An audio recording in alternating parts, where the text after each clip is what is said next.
Hello, everyone.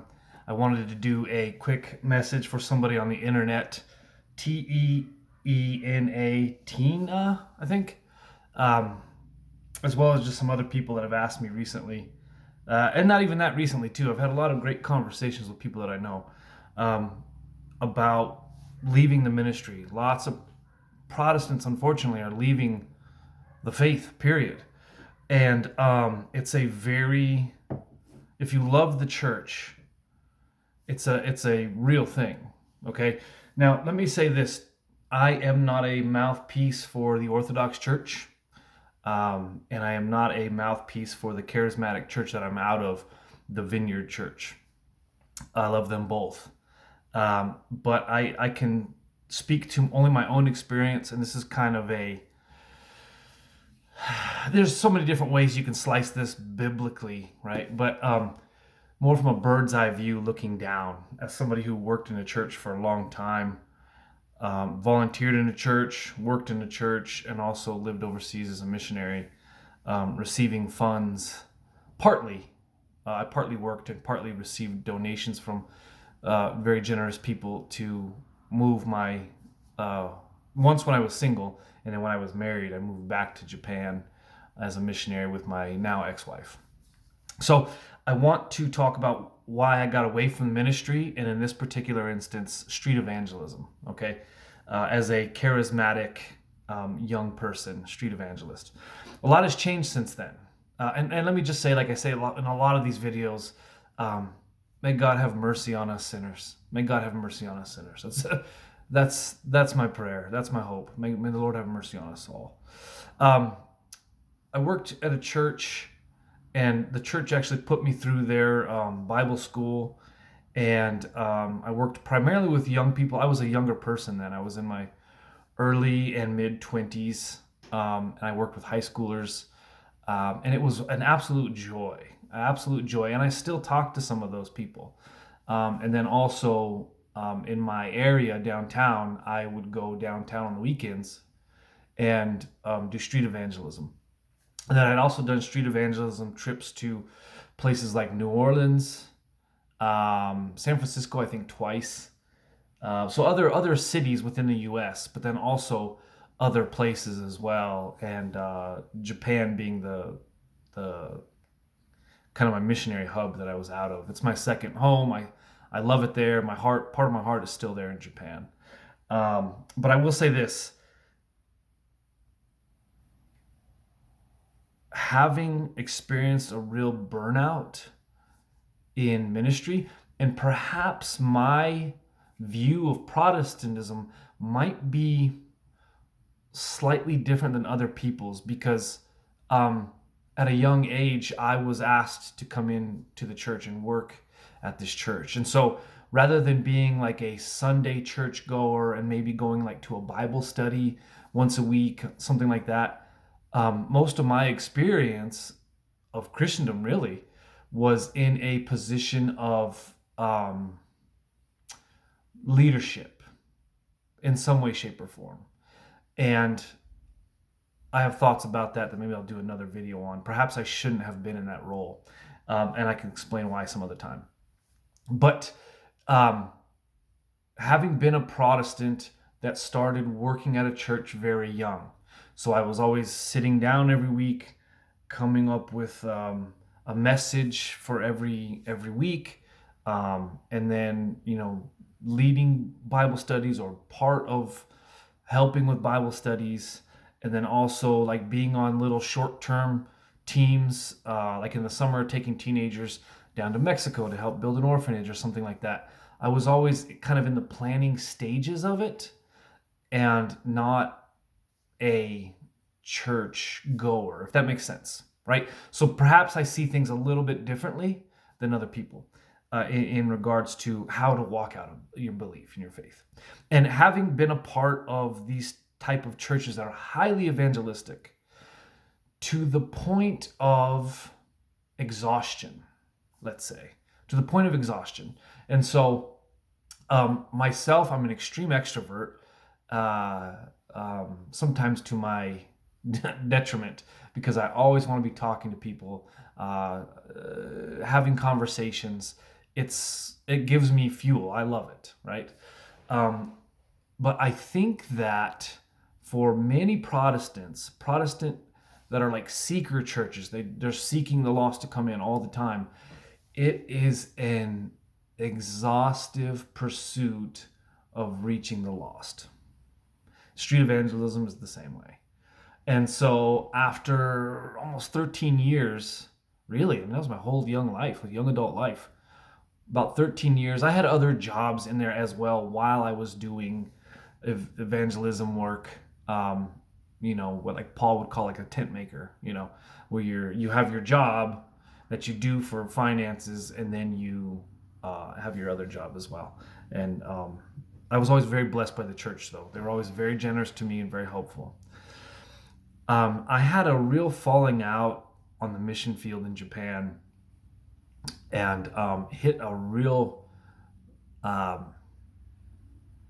got exhausted of the frenetic pursuit of the lost. I got exhausted of the frenetic pursuit of both God and the lost. Oh, hold on. Let me decline this call here. I'll call back. And post missionary work, once I came back from Japan, my ex and I came back from Japan, I was never really the same. I really burnt out on the ministry. I burnt out on God and Scripture, and to my admittance, I had a real crisis of faith for quite some, probably longer than I needed. I took too long in having a crisis of faith, which is probably part of the reason why I'm divorced now. To be honest.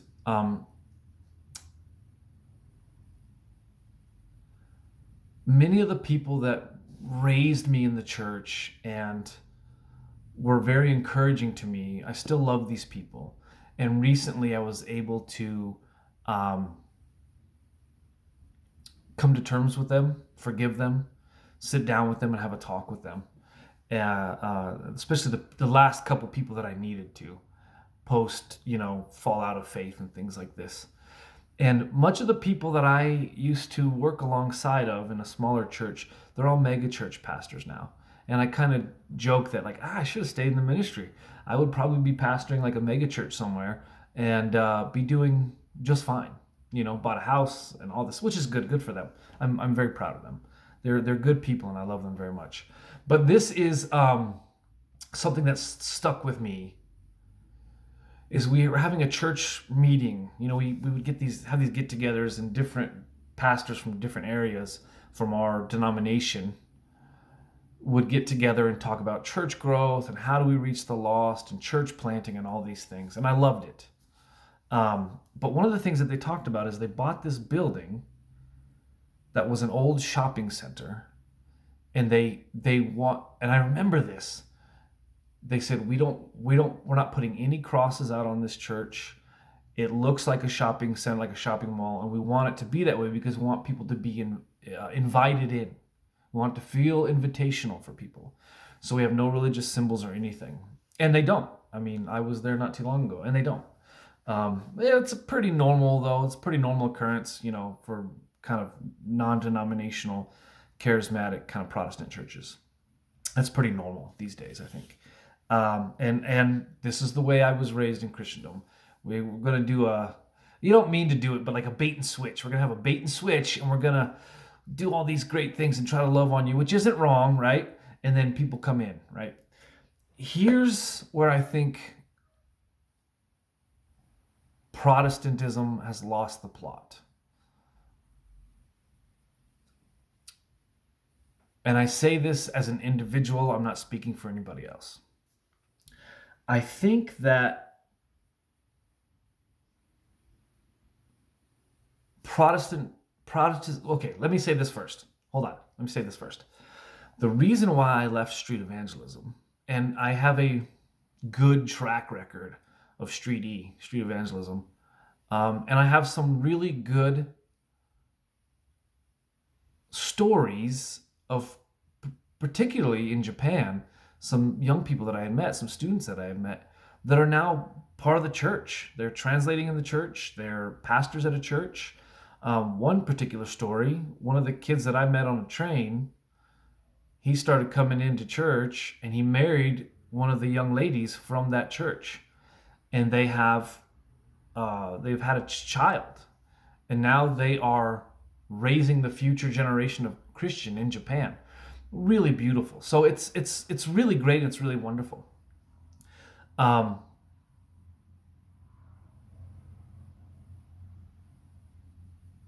but I think where Protestants lack is their lack of family, their lack of family overall, in general. I'm not saying specifically, I'm saying in general.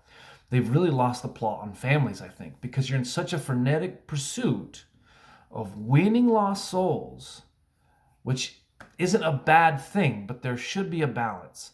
So, myself leaving street evangelism and leaving that church world behind, as it were, in terms of me being in the ministry, was because got married. We decided to have a child. And so I had responsibilities that I had to face. Um, I wasn't working in the church anymore, nor did I want to, right? So I had two jobs at the time. I had a mortgage, I had a house, I had a wife to look after, a little kid.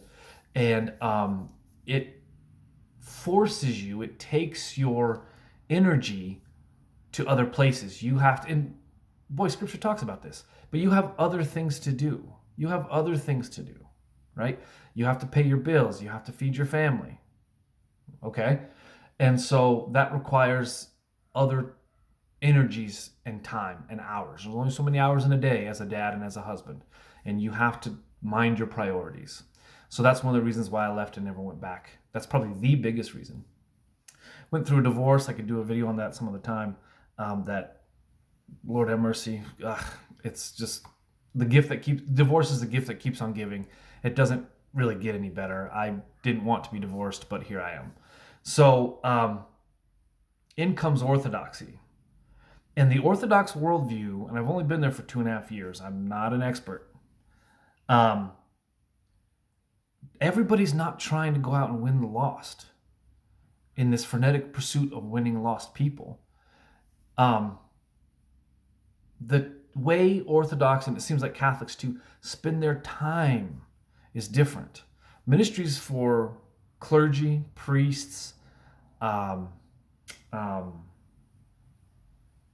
in the vineyard model, and I'll have to do a different video on this, the motto is everybody gets to play. Everybody's in the ministry. Everybody gets to play. But that's not really a good idea. That's really not a good idea.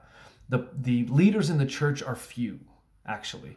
And there's all this, what they call apostolic succession, and priests, that's for priests and for deacons and for people that have showed themselves approved, like scripture says. And that's a hard task, to show yourself approved. And those are the people who are actually leaders in the church. And so this shotgun approach that everybody gets to be in the ministry and everybody gets to plant a church and everybody gets to stand on stage and preach a sermon, this is wrong and this is bad. And the track record is showing for itself. There's a reason why particularly men are converting in fast numbers from Protestantism over to Catholic or Orthodox. I would love to have talks with anybody who wants to talk about that. It's fascinating to me. But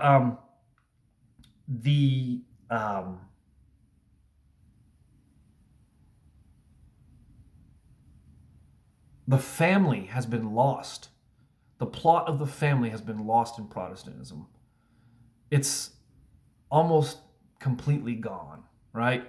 And so for me, the reason why I started going to Orthodoxy, particularly with my kid, is because I want my kid to see that family is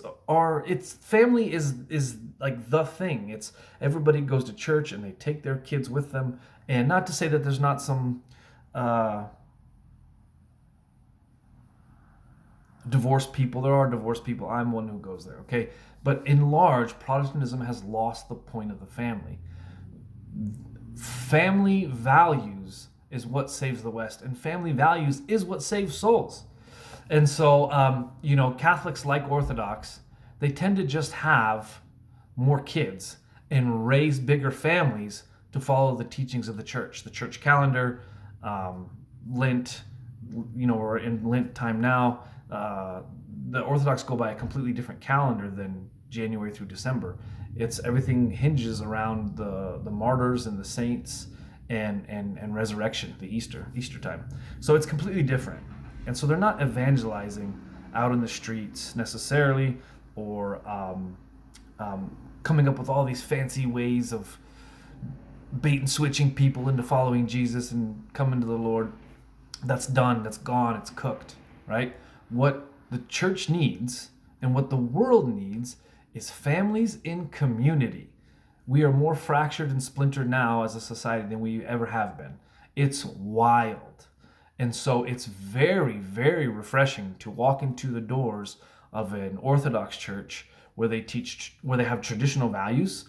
It's hard baked into the community. They have families that are raising their kids, that are raising their kids. I mean, grandparents are coming to church with their grandkids. Think about how wild that is. That's wild if you're from a non-denominational Protestant church, where everything takes a back seat to evangelism. Everything takes a back seat to evangelism and winning souls. Versus we're going to the liturgy. It doesn't change much. The church calendar doesn't change. The liturgies don't change.